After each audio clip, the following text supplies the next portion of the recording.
नमस्कार दोस्तों, ज्ञान गंगा में आपका स्वागत है। आज हम लोग उत्तर प्रदेश स्टेट परीक्षा 2025 के गणित विषय के संख्या पद्धति की शुरुआत करेंगे।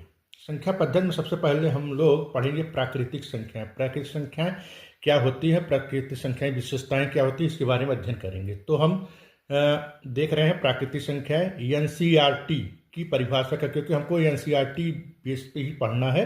तो एनसीईआरटी की परिभाषा के अनुसार प्राकृतिक संख्याएं वे धनात्मक पूर्णांक होती हैं जिनका उपयोग वस्तुओं को गिनने के लिए किया जाता है। इन्हें गिनती की संख्याएं भी कहते हैं। यानी कि वस्तुओं को गिनने के लिए जिन संख्याओं का प्रयोग करते हैं उनको प्राकृतिक संख्या कहते हैं। प्राकृतिक संख्याएं 1 से शुरू होती हैं और अनंत तक चलती रहती हैं, अर्थात 1, 2, 3, 4 करते करते आगे बढ़ते जाएंगे अनंत तक, जिसका कोई अंत नहीं है। प्राकृतिक संख्याओं का समुच्चय n अक्षर से दर्शाया जाता है। यानी कि n बराबर समुच्चय 1, 2, 3, 5, 6, 7 ऐसे करते करते अनंत तक। और इसकी कुछ मुख्य बातें हैं, कुछ इंपॉर्टेंट बिंदु हैं, हम देखते हैं।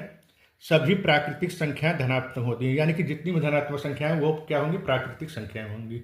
शून्य एवं ऋणात्मक संख्याओं को प्राकृतिक संख्याओं में शामिल नहीं किया गया है। यानी कि शून्य से बड़ी संख्या होती है तो शून्य और उससे छोटी संख्या यानी ऋणात्मक संख्याओं को प्राकृतिक संख्याओं में शामिल नहीं किया गया है।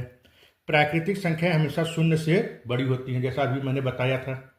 सबसे छोटी प्राकृतिक संख्या 1 है। सबसे बड़ी प्राकृतिक संख्या नहीं है, क्योंकि प्राकृतिक संख्या का कोई अंत नहीं है, क्योंकि ये अनंत तक चलती रहती हैं। अब इस पे कुछ सवाल हैं, सवालों को हम लोग देखते हैं। गणित में कितने अंक होते हैं? गणित में कुल 10 अंक होते हैं, 1 से लेके 10 तक। 0, 1, 2, 3, 4, 5, 6, 7, 8, 9 ये हैं अंक, मतलब पूरे 10 अंक होते हैं, यानी ये सी वाला हो जाएगा। सबसे छोटी प्राकृतिक संख्या क्या है? 0, 1, 2, 3 में प्राकृतिक संख्या क्या होगी? 1। सबसे छोटी प्राकृतिक संख्या 1 है। और सबसे बड़ी प्राकृतिक संख्या, जैसा मैंने बताया था कि ये अंत तक चलती रहती हैं, अनंत तक, इसलिए 100, 1000 या फिर 10,000 इसमें से कोई नहीं ऑप्शन होगा। प्राकृतिक संख्या है 0, 1, 1/2, -1 कि अब 1 क्या है? ये प्राकृतिक संख्या है। प्राकृतिक संख्या नहीं है 10, ऋण 10, 15, 20, क्योंकि ये धन है, ये धन है, ये धन, ये प्राकृतिक संख्या है और ये प्राकृतिक संख्या नहीं है, ऋण 10। ठीक है, अगले वीडियो में हम इसके आगे पढ़ेंगे।